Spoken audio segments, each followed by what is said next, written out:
veïns i targarines!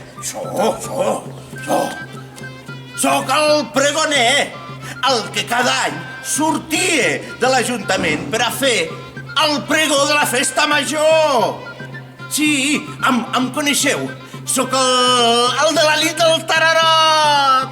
Sí. Aquest any he vingut per explicar-vos una nova història.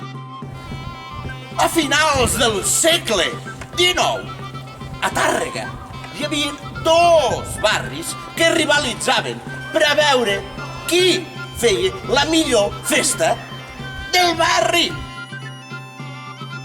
El primer dels barris era el barri del Carme, Carrer del Carme i Audes amunt, anomenat dels Bogaders. I el barri de la Mercè era el carrer Sant Joan i el carrer d'Urgell avall, anomenat de la Pega. També hi havia el barri del carrer Major, però l'expectació estava entre els altres dos barris. Au, mireu aquí, el Tira Serranillo.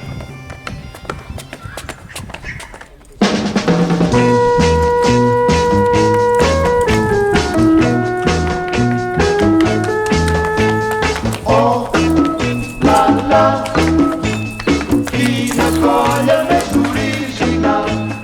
Oh, la, quina colla més original.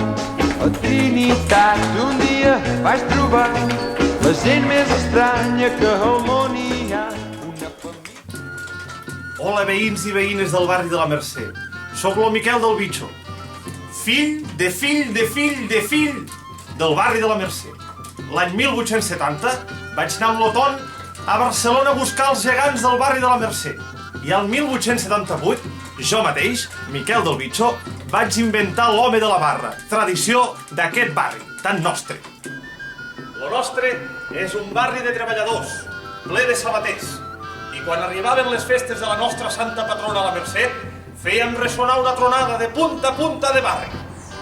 Naltros sempre hem anat per davant del Carme. Els hem guanyat amb tot. I per la nit del Tararot us ho tornarem a demostrar. Visca el barri de la Mercè!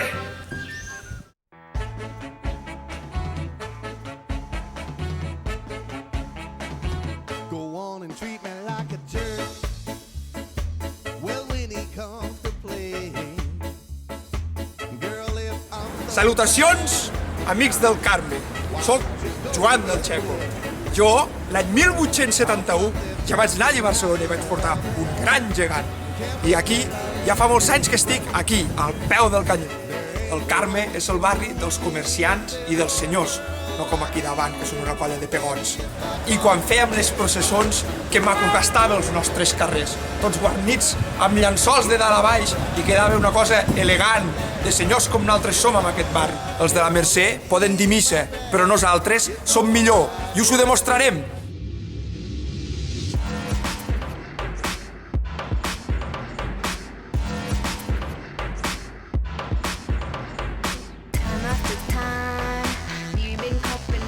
Tararots i tararotes! Això pinta molt bé! Aquí hi haurà en renou! Voleu veure marro? Voleu saber com acabarà tot plegat? Sí?